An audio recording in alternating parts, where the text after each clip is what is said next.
record this. All right, so we missed a couple of slides, no big deal.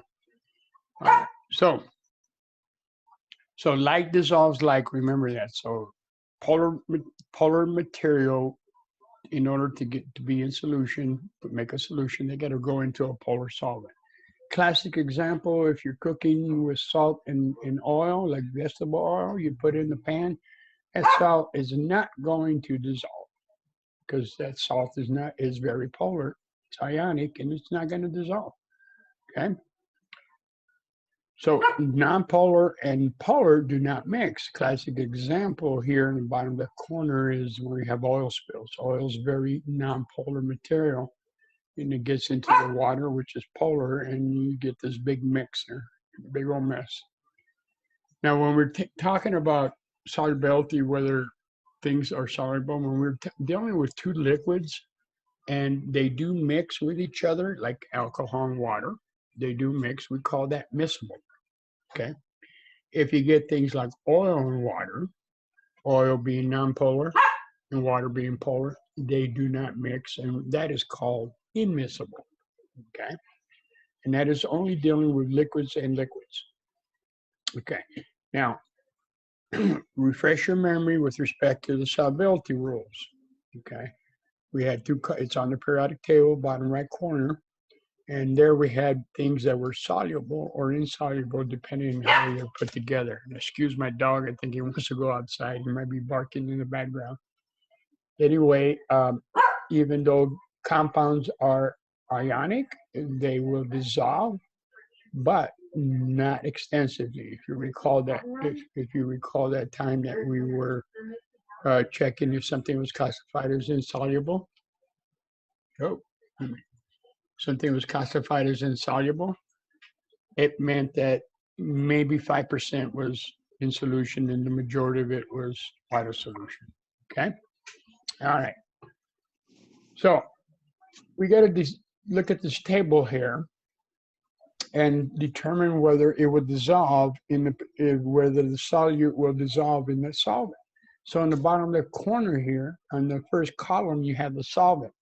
We have NH3, which is, call your memory, refresh your memory, that is ammonia. Okay. And let me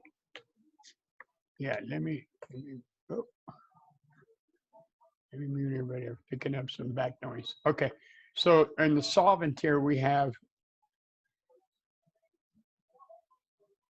ammonia. So we got the solvent column here. We got ammonia, NH3. Okay. And then we have this C12H26. Now, you may not know what it is, but that's okay. But hopefully you recognize that that material is made up of nothing but carbon and hydrogen. So therefore, they are classified under the general name of hydrocarbon. And they all have nothing but carbon and hydrogen bonds that we defined way back when we were talking about the IMF forces and before.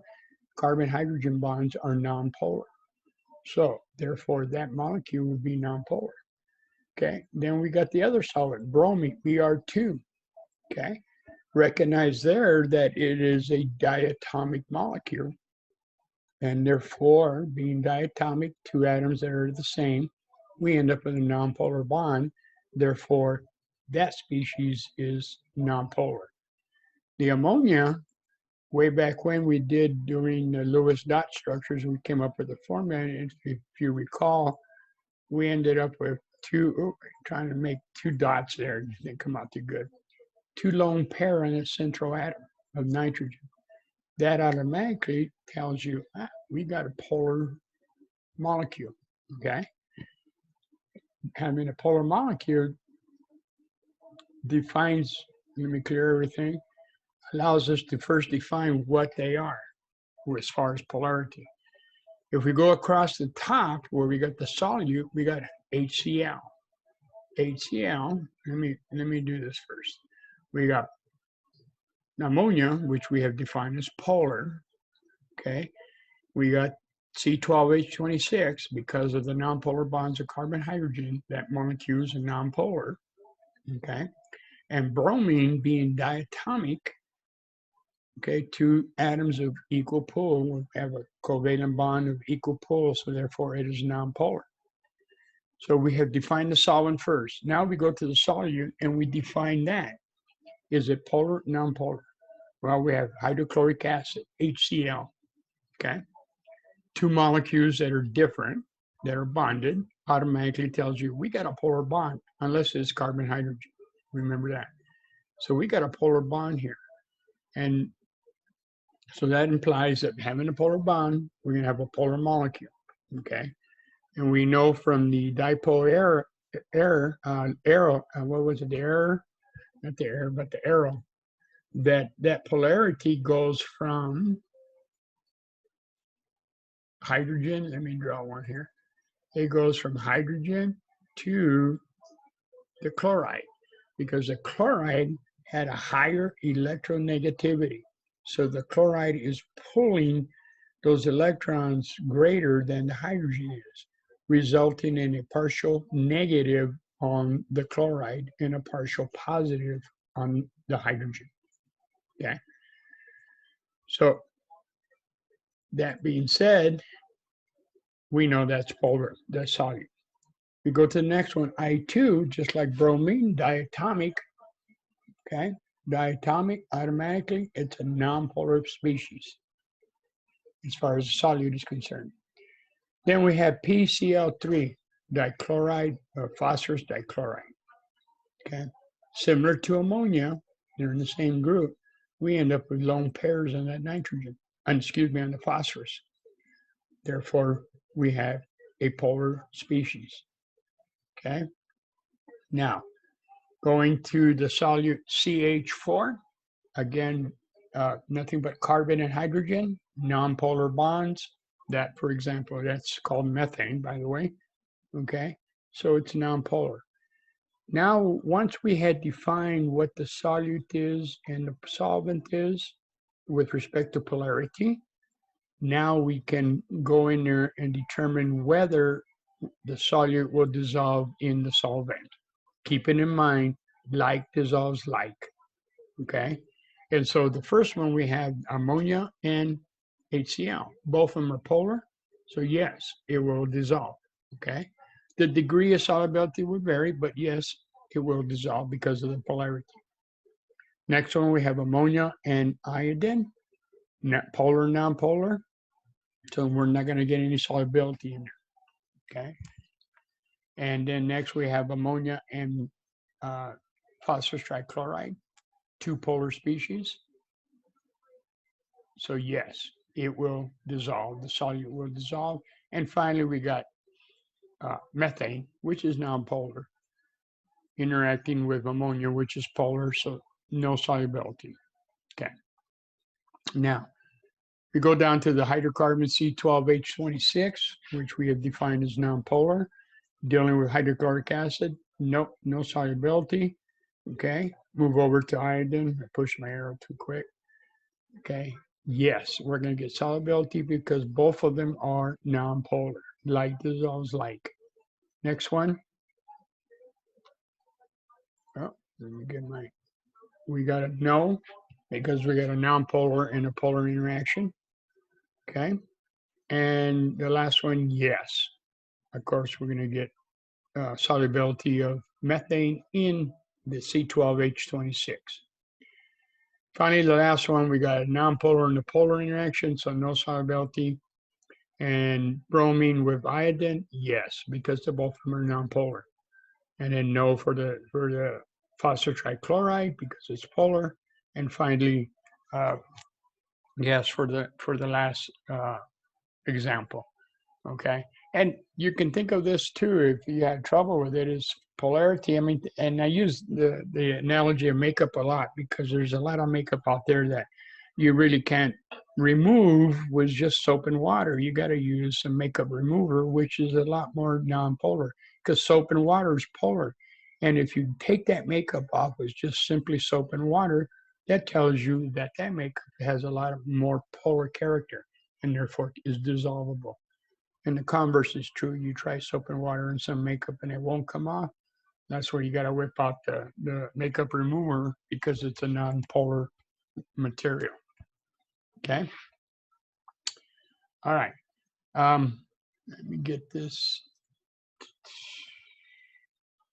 arrow out of the way. Okay, so when we talk about defining whether something is miscible and immiscible, soluble and insoluble, keep in mind, miscible and immiscible deal with liquid to liquid. Soluble and insoluble deal with solid to liquid. And again, we maintain like dissolves like. We got a polar solvent and a polar solvent, obviously.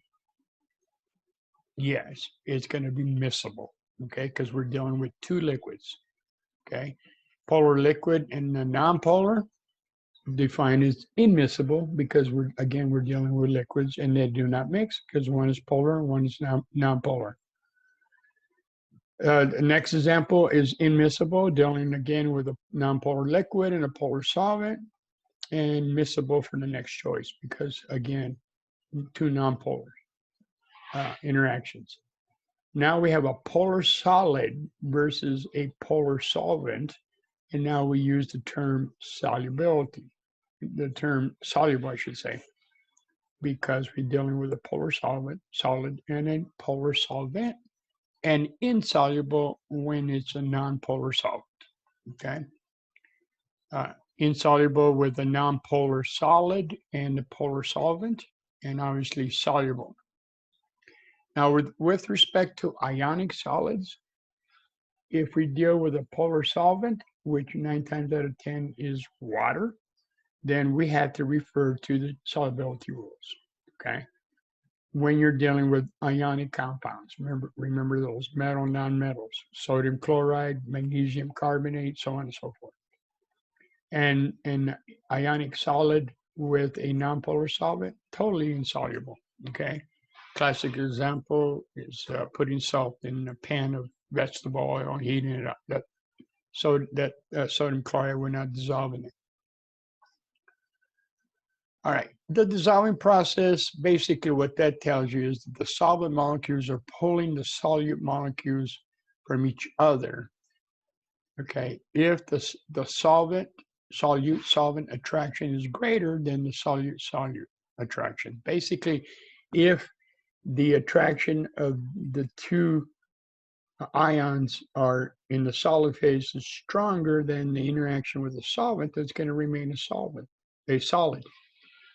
If the solvent ion interaction or solute interaction is stronger, it's going to dissolve it, okay? And here's a picture of sodium ion, which came from solid sodium chloride, being solvated with all the water molecules around it, okay? All right, so brings us to concentration. Now we're going to deal with two types of concentration, okay? The first type is called mass percent concentration, and that is a weight, it's a ratio, a weight over weight. So when they say mass percent, that's a percent ratio of a weight percent ratio. Now with respect to the next one, we call it molarity. Now a little bit different, somewhat, and that is also a ratio, okay? And that ratio is moles over volume, which in this case is liters. All right, so here you have to calculate the number of moles of the solute that you have. And to calculate the number of moles, if you recall the last chapter, you are dividing by the molar mass of that molecule, of that compound, okay? So molar mass, refresh your memory on that. And volume, as far as liters, the units have to be in liters. So you could be given a question in milliliters, and you need to convert that to liters. So refresh your memory on that conversion factor, that there are 1,000 milliliters in 1 liter. All right, so let's do the first one. The mass percent, or mass, is defined as the mass of the solute, okay? The mass of the solute, and that is the material in less concentration, okay? Divided by the mass of the solution, okay? The mass of the solution includes, thank you, dear, includes the mass of the solute that you're going to dissolve plus the mass of the solvent. Okay. And so here in this example, they're asking you to calculate the mass percent if you take 15 grams of potassium nitrate. Now, keep in mind here, we're calculating the mass percent, so we don't really care about molar mass here. We're not calculating anything. So they throw in their potassium nitrate. It could be anything. It could have been sodium chloride. It could be whatever compound. But as long as you know the weight of the solute and you know the weight of the water, now you can calculate the mass percent. And so it's set up down here. Here's the weight of the solute, both in the numerator and the denominator, and then plus the weight of the solvent, okay, times 100. So this solution would have a 10% mass percent, okay, 10% mass by weight. Normally you'll hear 10% by weight. All right, so let's go over here. And, oh, too far. I got to fix this slide. In this question, they're asking you how many grams of water. In the previous example, they told you the mass of the water, okay? Here, they're telling you, no, don't know what it is, but we want to make a 5% saline solution. Saline, most of the time we treat as sodium chloride, but don't really care what the material is. They're just telling us we're going to make a 5% saline solution that has 10 grams of salt, okay? And so we set this up so that we got 10 grams up here in the numerator, that is a solute. We have the 10 grams in the denominator, again, that is a solute. And then we define X as the weight of the water. We need to solve for X to figure out, okay, how much water do we need, okay? So that's where this came in. So we set the problem up. We're given 5% from the problem, okay? And we're going to multiply this whole quantity here by 100 to give us the 5%. And we got X here. So you will need a little bit of algebra here. And algebra problems, they can be just solved for whatever variable in multiple ways. This is just one way, okay? So what they do here is, if you notice, what they did is they took the 10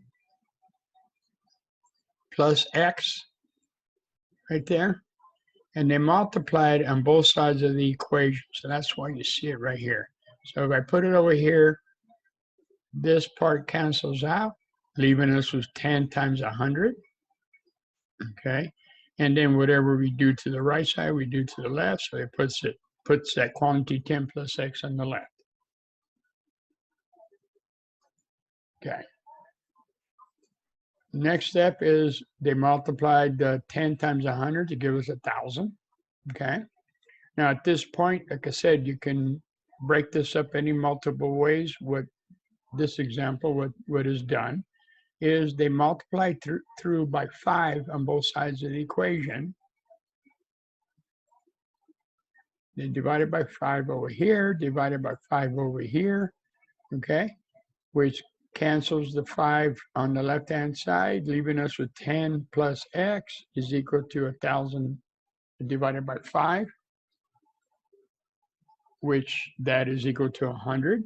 Now you simplify the equation even more so, and you solve for X. If I add a negative 10 on the left side, I need a negative 10 on the right side. Gives us X is equal to 190 grams. It's converted to 3 sig figs because of the number we started at 5.00%. So it's converted to scientific notation as 1.90 times 10 to the second power, and that's grams. So in this problem, they're telling you in order to make a 5% solution of some saline solution, and I'm given 10 grams of that salt, 10.0, I need 190 grams of water, okay? 190 grams. And if you think about it, since density of water is equal to 1 gram per mil, that's about 190 milliliters of water. Now, to double check your number is you take that X and you plug it back into the original equation, okay? Take that X and 190 and plug it in here, okay? And do the math, and you should end up with 5.00 equals 5.00, okay? And yes, that's your number, that's correct. If you go back and check it, you come up with a different number on the right side, then first check your math, okay? And then if that doesn't work, go back to how you solve for X. Maybe someplace along the line, you may have missed a step or did an extra step. All right. Now, with respect to molarity, as I mentioned earlier, we need to calculate moles because molarity is defined as moles per liter, okay? And so you may have a problem that looks like this. It says, calculate the molarity of 9.9 grams of potassium bromide, okay? Well, and if you take that and you dissolve it in 2.5 liters, 2.05 liters of solution. Well, the good thing we have here at this point, this question, is the volume is already in liters, so we don't need to convert that. We can use it straight as that number. But we need to figure out 9.99 grams of potassium bromide. We need to figure out how many moles. Well, to do that, we need the molar mass of potassium bromide. And to do that, we need to combine the ions of potassium bromide correctly, okay, so that we put the right ratio together. And so we know that potassium as an ion has a +1 charge. Now, how do we know that? Refresh your memory. Potassium is in group 1. It has 1 valence electron. It is a metal. Metals want to lose electrons, so they're going to lose that 1 electron, therefore giving it a +1 charge, okay? The bromide, and I'm going to try my best to write a bromide freehand with my mouse, but it was supposed to be a B. I don't have a touch screen, so, all right. Bromine is in group 7. When it becomes an ion, it will pick up an electron. Why? Because it's a nonmetal. Nonmetals want to gain electrons, to refresh your memory. And when you gain or lose electrons, you're trying to get to that magic 8 number. So by gaining 1 electron, bromine now becomes bromide. Okay, we changed the name for the nonmetals, and it has a -1 charge. So now we can put the structure together because we got a 1 positive from the potassium, 1 negative from the bromide. So our formula is simply KBr.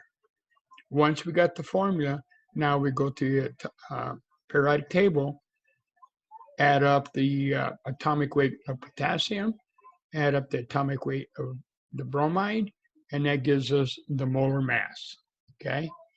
And when we do that, we can set up a problem as follows. 9.99 grams of potassium bromide, okay, divided by the molar mass. Remember, the molar mass has the units of grams per mole. It's a ratio. And in this case, we want to put the grams in the denominator because grams cancel, okay, leaving us with units of moles. So we get this number. I wouldn't truncate your number yet because you're gonna divide now by the volume that you're given, which is 2.5 liters. Now you see that we have 3 sig figs in 9.99 and 3 sig figs in 2.50. So our answer should have 3 sig figs, which is 0.0336 moles per liter. That is the molarity of the molarity of the molarity of a solution of 9.99 grams of potassium bromide if you dissolve it in 2.5 liters. Okay, not to be mistaken with the mass percent, because if it was the mass percent, it will set up. Let me see if I can set that up here. And I'll let you, let me do a new share real quickly. It's a whiteboard, and I'll go back to this in a second. If, yeah, don't be mistaken with the mass percent if we were doing it this way. Because if it was a net mass percent, then it would be 9.99 divided by 9.99 plus the weight of the water, which was 2.5 liters, which is 2,500 milliliters. And we know that water has a density of 1 gram per milliliter. 1 gram per milliliter, so 2,500 milliliters is 2,500 grams. Okay, and then that whole thing times 100, that'll be a totally different number than molarity. Okay, so I've seen this before where the question asked to calculate the molarity, but it got turned around and thought I'm calculating mass percent. Okay, so don't confuse the two. Let me go back.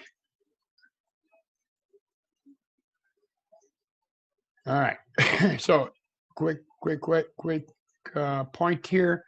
You know, there's a lot of questions in the textbook. You might want to run through those, and don't forget the worksheets that are on the website. A lot of good examples. Okay. We'll do this one more time. Here we calculate the what we got? We got sodium phosphate. We got 5.0 grams.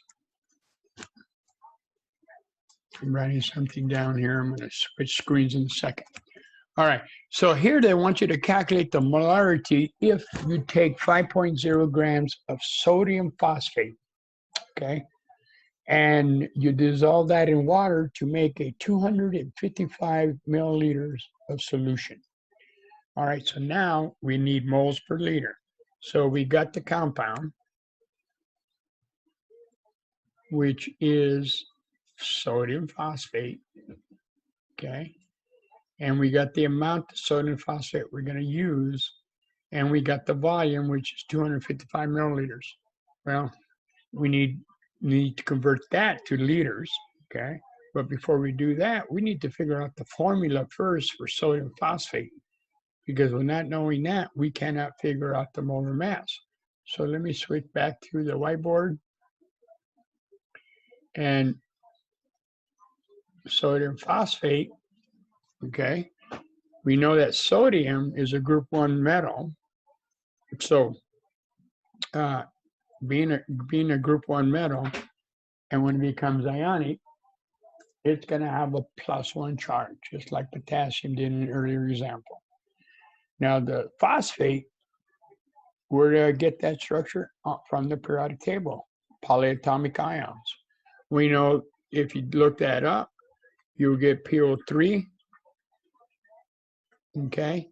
And that whole thing has a -3 charge. I'm sorry, I can't make subscripts here. Okay, so that's PO3 for the phosphate. Oh, excuse me, I made a mistake here. PO4, my bad. Okay, and that polyatomic ion has a -3 charge. So what does that tell you? That tells you that I need 3 sodiums. Okay, I need 3 sodiums to counter the charge of the phosphate. So our formula would be Na subscript 3, okay, then PO subscript 4, sodium phosphate. Okay, now we know we got the formula together. Now that allows us to now figure out the molar mass, because we have 3 sodiums, 1 phosphorus, and 4 oxygens. Go to the periodic table, add up the atomic weights, the total atomic weight contribution for each of the atoms, and voila, you had the molar mass.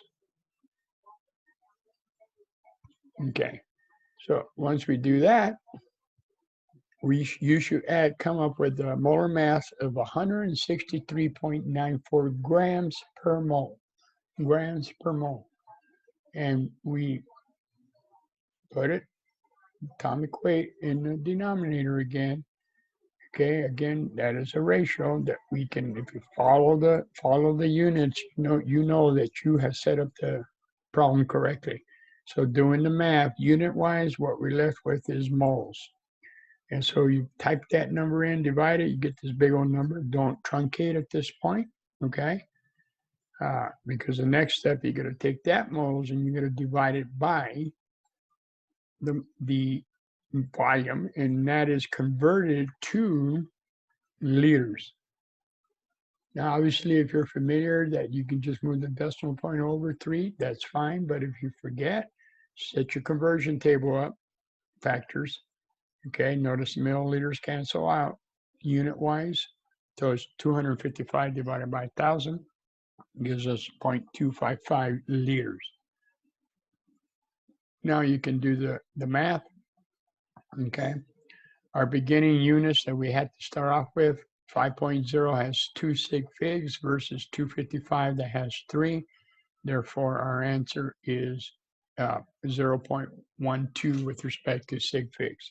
So that is the molarity of a sodium phosphate solution that is made if you dissolve 5 grams in 255 milliliters of solution, okay? Which in this case would be water. All right, so a couple of quick things, because to tell you the truth, we're almost done here. Don't forget the assignments that are coming up. The labs, everything's still open. So if you have not done anything from way back when, you still have the opportunity to go back and knock out homework maybe that you missed. The labs, the online labs are still open, so knock them out. They were spread out a little bit. I was hoping that you wouldn't wait to the last minute, because we're here. Next week, today's the last day, and the final exam is not uploaded yet. We're doing some editing to it, and it will be uploaded this weekend, and I will shoot you an email. You'll have 2 days to choose or to knock it out. It consists of 60 questions, multiple choice, and as stated, it is comprehensive. Now, on the course website that you have, which obviously sends you to GCC, but that's okay. We're using their resources. There is a practice final exam. That's a good resource. There's some old exams in there too with the keys. So that's another good resource.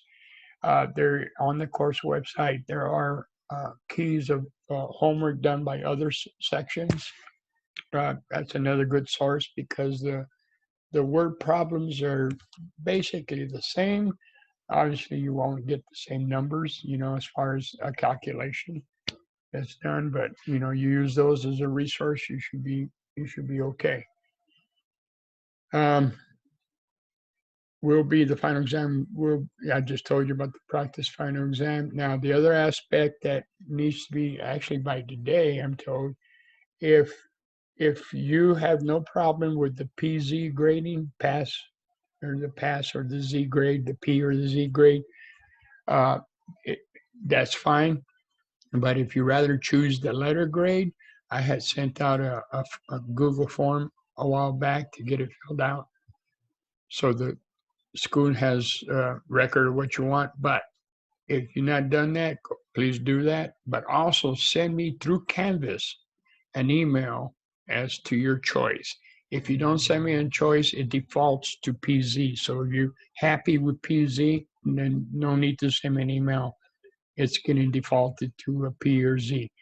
P, to refresh your memory, is basically a pass. And if you're making A, B, or C in the course, that constitutes a P. If you're in the D or failing area, that grade goes to a Z. Okay. Now, before you make a decision, check with your scholarships, financial aid. If you're a veteran, I'm told as a fellow veteran, I know that it's not affecting your veteran benefits based on what I read, but double check on that. If you're on a sporting scholarship, I read that has no effect, but double check before you make any decision. The P and Z grade do get accepted by ASU, NAU, and so forth. The schools around here, when you start moving up, to further education. However, some specific colleges require a letter grade, so you may want to check on that before you make a decision. Okay. So either way, by today, please send me something. Otherwise, it gets defaulted to P and Z. I have received some from most of you, but not all of you. Okay, so let's email me with the information.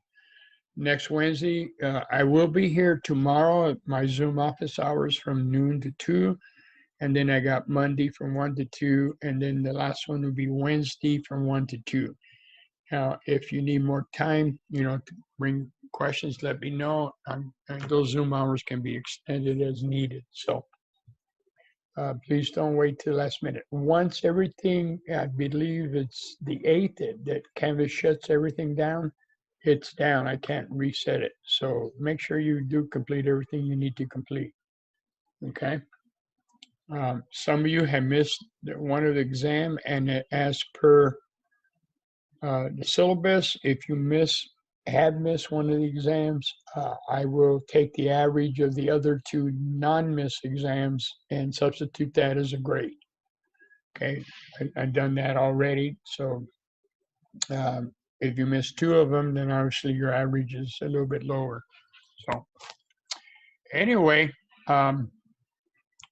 that's all I have. And I just want to say good luck to you guys. I want you to stay safe out there. And it really has been a pleasure doing this. We had to do this on the fly, flipping over from on campus to online. So I know it's been challenging for everybody. So just do the best you can, and give it your best shot. And that's all we can ask for. There will be 1:30 is being offered again. I'll be teaching this class all 100% online in the summer. And they are offering the labs online again. So, but SCC is also doing the same thing. So, anyway, if you don't have any questions, I'm going to hang out here for a little bit if you like, and I can be happy to answer any questions. Otherwise,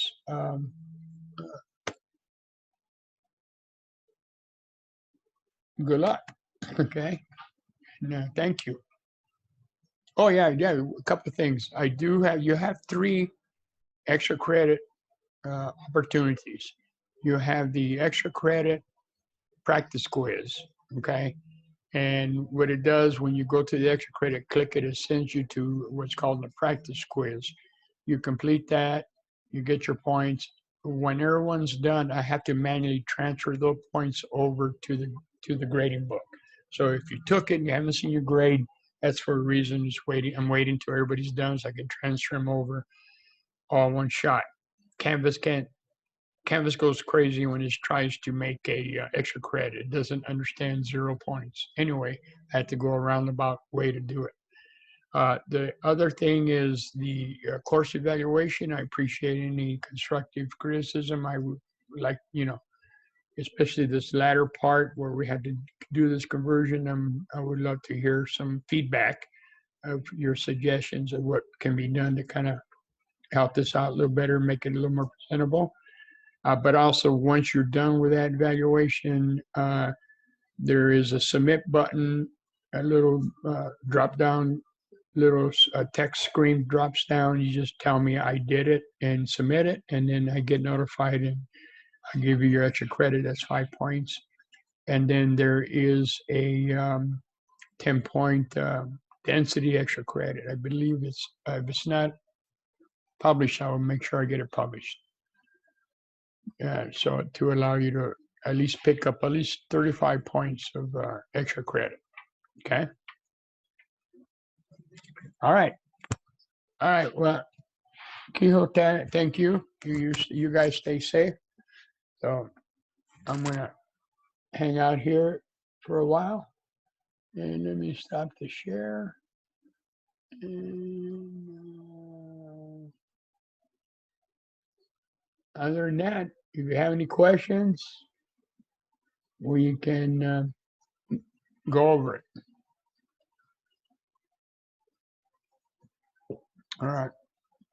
Taylor, did you still want to talk about moles? Hi, yeah, Hi. I do. Okay, we can do that.